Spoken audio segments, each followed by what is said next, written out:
Hello everyone and welcome back to the Film Feast Watches 007. My name is Sam Donchis, and if you didn't already know, before I started this marathon of sorts, I hadn't watched most of the James Bond films except for the Daniel Craig ones and a few of the Pierce Brosnan ones, but here I am, and I'm actually done. As you are watching this episode, I have completed watching all of the James Bond films that I set out to watch. That does exclude the 1960s Casino Royale, Never Say Never Again, and the 1950s Casino Royale. It was like a TV movie or something. Fuck them. I'm not going to talk about them. And some of you might be saying, Sam, you set out to do this before Spectre came out. I just want these episodes right here, right now to be as good as they can be. So let's get started with For Your Eyes Only. This film sets itself apart from the other James Bond films by having an immense legacy in that it started that one series of puns in those episodes of Arrested Development. For British eyes only. Other than that, it's pretty boring. Okay, no, actually, it's incredibly boring. Is there anything of actual consequence that happens in For Your Eyes Only? Because if so, please tell me. Show me the light, because the two times that I watched this movie, I was just like, nothing's happening, nothing's happening. Here's a scene where something's happening, but nothing's happening, and I don't give a fuck. And for a movie where nothing happens, it is especially incredible that they were able to tell three different storylines without really ever conveying the sense of weight or scale. But let's take a step back and survey For Your Eyes Only with very broad perspective. First, there's the inciting incident, the thing that kicks off every moving element in this film. There is a submarine targeting system, something I don't fucking know. It's on a boat, and the boat is sunk into the ocean, and that kicks off the Russians and the British looking for it, and James Bond has to be the first to find it so that the day can be saved. Next, there is Melina Havelock's storyline, which should be one of the more interesting ones. Her father, Sir Timothy Havelock, was on a mission for British intelligence to find the ATAC when he was murdered by a Cuban hitman, which sends Melina into a tirade of revenge, which should be a incredibly interesting storyline because she has a crossbow, and she's half Greek, and she does that one look into the camera, and that's like one of the best moments of this movie. But no, that falls short and is tucked away into the background of the storyline, and it's really disappointing. And finally, there is the smuggling subplot, which is the most inconsequential of all three. It involves the movie's main villain, Christatos, trying to turn Bond away from him and go after this man named Milos Colombo, which in the early 80s, how do you get away with calling one of your characters Colombo? It's not like he's, one of America's most famous television detectives. I don't know, I digress. Let's talk about the action. The empty, forced, silly action in this movie. And to be brief, there are some good ideas for action set pieces here, but without a meaningful storyline driving them, that's all they are, is just ideas of set pieces. Bond is in the mountains being chased after these guys on these rad snow motorcycles. But why? Why? In all the scenes with Bond and Columbo running and gunning together, you get the idea that they had something for this scene, but it doesn't come through because we, the audience, do not care about what they're doing, where they are, and why they're there. I would say this movie is at its best when it's using scenes that feel like they're almost out of a thriller, like where they're torturing Bond and Melina by dragging them across the coral reef. And then there were all the scenes underwater while they were retrieving the ATAC with all the dead bodies. And then there was the guy in the giant mechanical deep sea diver suit. That was a pretty intense scene. But for all of those scenes, I just had to think back to earlier in the movie when Bond used an umbrella as a quick parachute. And then there's that opening pre-credit sequence where I actually thought it was going to start off really well because Bond is in the cemetery and you see Teresa Bond's tombstone, and I was like, oh my god, it's going to be such a serious scene, so heartfelt. And it was for a moment until he gets on that helicopter.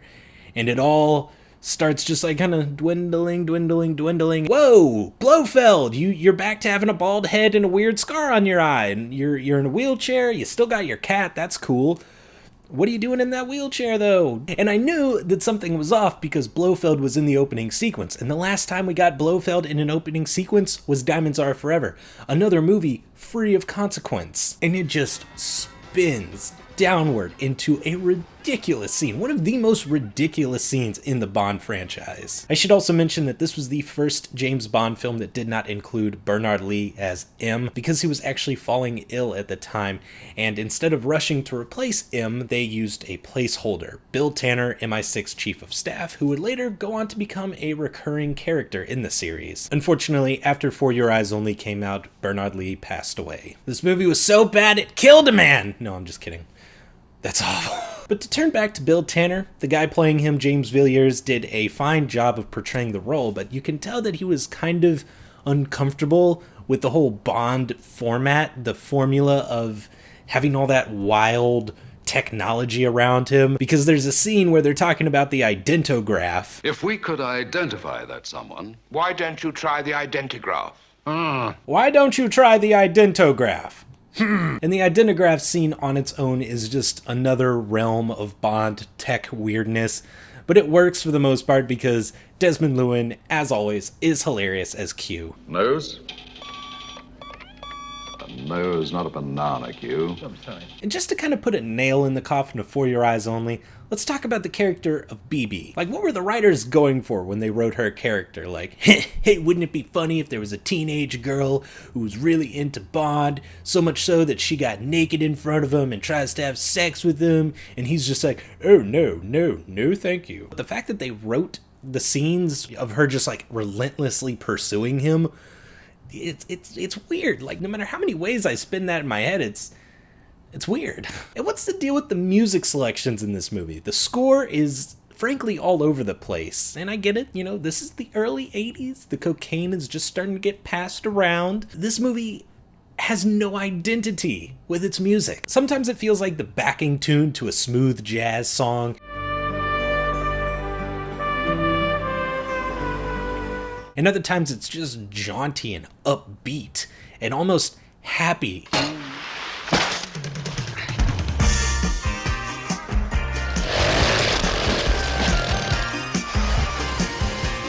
I get that, you know, Bond clearly has the upper hand and all these guys chasing after him are just bumbling idiots, but you could give a sense of urgency to it. No, it's that kind of song, that kind of chase scene. Okay, let's all do a line of coke in the movie theater.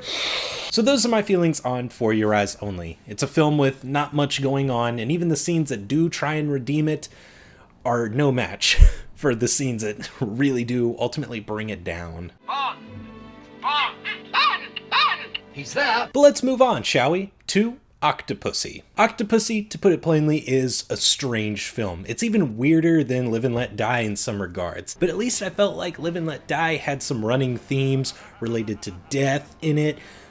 Octopussy has no themes. This movie is just zany. It is really just going for it in the humor department. It is trying to be funnier than every single James Bond film before it. Shamefully, I have to admit, it kind of works. But pretty much everything else is just a wash. But I'm going to analyze this movie as fairly as I have any of the other Bond films, and hopefully you guys get something out of it that I didn't. I'm going to start off by talking about Roger Moore, the man that was James Bond for 7 films. This is his 6th film in the series, and he has not slowed down one bit. He retains every ounce of charm that he's had since the beginning of the role, if not more. Yeah, I mean, he's basically still a goofy old single dad who just wants to make jokes and hit on women, and at this point, it just doesn't even matter anymore. I'm just like, okay, all right, let's see what happens. And it just seemed like Roger Moore was game for whatever director John Glenn would throw at him. Like the clown makeup, I never thought I would see a James Bond actor in clown makeup, but that's just what these movies have become. And on the subject of disguises, how have we never seen James Bond wear a mustache as a disguise yet? Oh, Bond. You horse's ass. Overall, I have an immense amount of respect for Roger Moore. Admittedly, he is my least favorite James Bond, but it is impossible to deny his commitment to this role. Again and again and again, he has knocked it out of the park as his own portrayal of the character. There is no one else who portrays the character like Roger Moore does. He just played the character the way he wanted to, and everybody went with it. I don't suppose you'd care for a nightcap? No. That being said, Moonraker to Octopussy was an immense chore to get through. At the peak of those 3 movies, I was just like, Am I ever going to make it through this? And I just sunk lower and lower and lower. The stuff with the Fabergé egg doesn't really work, and having this movie follow For Your Eyes Only, another movie that used a MacGuffin throughout the entirety of the film, this just felt like something that I was not interested in. I didn't care about how the Fabergé egg factored into the story, and that really just took me out of the story overall, and that's why like, my notes for this movie are a mess. Seriously, instead of writing notes about the last third of the movie, I just wrote fuck. And that's simply because the last third, especially the last 20 minutes, does not have any of the energy that the first 2 acts of the film had. In some ways, Octopussy felt like a new start for the series. It was the film that introduced the new M, played by Robert Brown, and it was the first James Bond film, oddly enough, to use a title card to show the location. This is a trend that would become very stylized in later films, and even a little abused. This was also the first James Bond film to feature 007 traveling to India, and that's where I think the film gets a large portion of its energy from, because India is the home of Bollywood, very energetic, kinetic, exciting filmmaking, and I feel like the actors just vibed off that energy to a certain extent, as well as there being Indian actors featured in the film. Their excitement for being in a James Bond film translated so well over to the other actors. They wanted to give the extra effort. Out of all of the short-lived sidekicks that James Bond has had throughout the years, VJ in Octopussy is my favorite. VJ, we have company. No problem, this is a company car. But the most frustrating thing about Octopussy is that it feels like it's sabotaging itself some of the time. This film has 2 villains, and I can't tell which one of them is more evil than the other one. You've got General Orlov, who is trying to take over more European territories, which would basically start World War III, and you've got Kamal Khan, who is helping him. Kamal Khan is described as an exiled Afghan prince. That dude ain't Afghan. He is portrayed by a French actor, and you are not fooling anybody. It's not like Kamal Khan was created by Ian Fleming himself. It's not like they had to stick to the books rigidly. They could have kept their actor Louis Jourdan and still had this great villain played by a French guy as a French guy named Kamal Khan. You don't have to still sit there and be like, oh yeah, he could totally pass as a Afghan prince. I'm sorry, I'm getting a little ranty. Like I said, my notes on this movie are a mess, and my thoughts aren't much better. Let's get to one of the stronger elements of Octopussy, the perceived love story between James Bond and Octopussy herself. What's interesting about Maud Adams, the actress who played Octopussy, is that she has already been featured as a Bond girl in one of the Roger Moore films. She played Andrea Anders in The Man with the Golden Gun, and I thought it would have been interesting if instead of dying in that film, her character's death was faked and she came back as Octopussy. I don't know, sometimes my brain thinks in television twists. She gives a fairly strong performance in this movie, and while it is a little glitzy and glamoury, I wondered when you might arrive. it is one of the larger-than-life Bond girl performances that we've ever seen. So much so that the movie is named after the character, and that's the first time that's happened in a James Bond film. And unfortunately, the last. Octopussy is an all-around unfortunate film. It's just the way John Glenn directs these movies.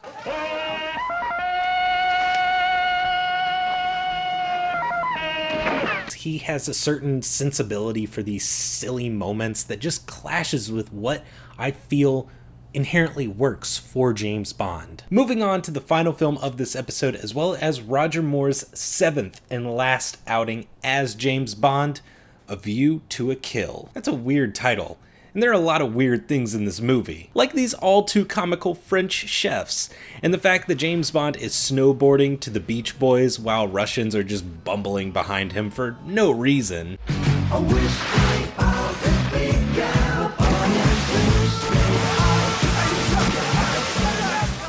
And then we've got Q's latest batch of really random inventions like RoboDog and the microcomparator, which serves the main purpose of showing the image of one microchip to another. They're identical. Oh yeah, and Tanya Roberts. Her as a geologist is the weirdest part of this movie. Zoran just has to blast through the bottom of these lakes to flood the fog. But despite all of these strange elements, I really like this movie. With the last two films in this episode, I was getting a little too uncomfortable with how old Roger Moore was getting. This has to be the cutoff. Like, we can't have this guy getting any older and still playing this character. Like, I just feel like there's a limit. But in A View to a Kill, Roger Moore has just become so distinguished with age. I don't know, maybe he got a facelift. He just looks so lively in this film. Roger Moore is firing on all cylinders in A View to a Kill, and it's just awesome to witness again and again. But I will say one thing. He has this creepy look in his eye multiple times throughout this film. What was that? It was kind of hard to look at. I was like, stop looking me in the eye. But despite the fact that Roger Moore plays this character with moments of top tier class in this final film, he's still James Bond.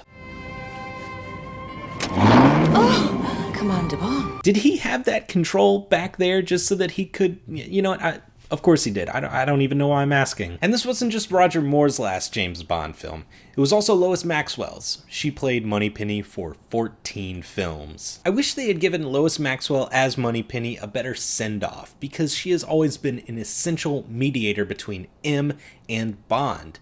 But at least they let her out of the office to have some fun. Let's quickly get to my biggest complaint about A View to a Kill. There are way too many storylines. All these plot lines, in one way or another, make their way back to the film's main antagonist, Max Zorin, but that doesn't mean that they are all cohesive and they are all necessary. The trio of films I've been talking about in this episode have a nasty habit of over-explaining their plots.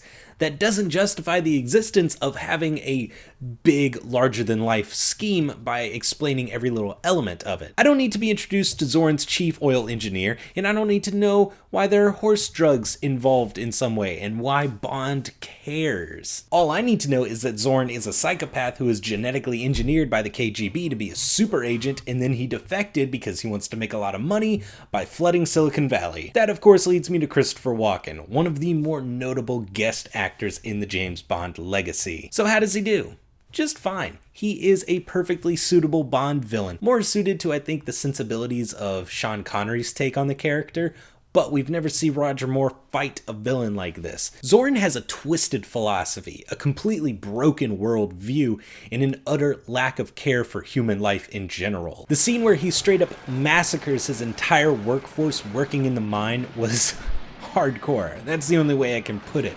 When I was watching it, I was just like, this is the craziest thing a Bond villain has ever done. Also, he totally ignored that guy's handshake.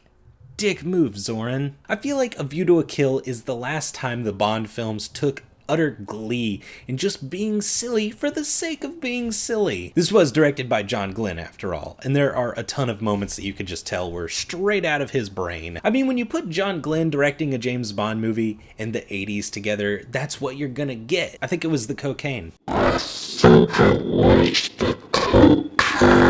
I can't go any further in talking about A View to a Kill without talking about Mayday, played by Grace Jones. She's the main henchman of the movie, or henchwoman, and she is a physical specimen. Mayday, to me, is iconic, not just because she's one of the few Bond villains that was able to take an inherently evil character and make her someone with which the audience should sympathize, but also because of her androgyny. She blurred the lines with, what was beautiful. She was a character that both Max Zorin and James Bond lusted after, and she had a very unconventional look for that time. She's one of the few characters that I would have liked to have seen returned in a later film. Her death, unfortunate as it was, kicked off a pretty damn good finale, and overall a great way to end A View to a Kill. And of course, we finally figure out that Q is, indeed, a huge perv. So that's A View to a Kill, an uneven but otherwise entertaining James Bond film, and the last we will see of Roger Moore in this series.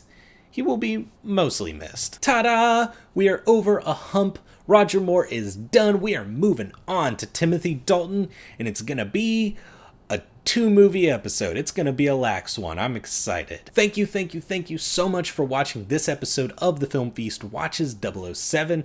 As you may know, I have 3 other episodes out right now where I talk about the other Roger Moore films, the one George Lazenby film, and the Sean Connery films. And I have a few more episodes coming up where I will be talking about Timothy Dalton, Pierce Brosnan, and of course, Daniel Craig, and then I might do a bonus episode. Who knows? You can like The Film Feast on Facebook. I'm on Twitter at The Film Feast. I also have a Letterboxd page where I talk about all the movies I watch. If you don't want to wait around for my next episode, which I hope you do anyway, you can just go to my Letterboxd page and see how I felt about all the James Bond movies. I will post links to all my social media stuff as well as the specific reviews for the movies talked about in this episode in the D-Box. Again, thank you guys so much for watching. Keep supporting the channel. Subscribe if you haven't. I love you. I'm really close to 200, and I will see you guys on the next episode. Bye.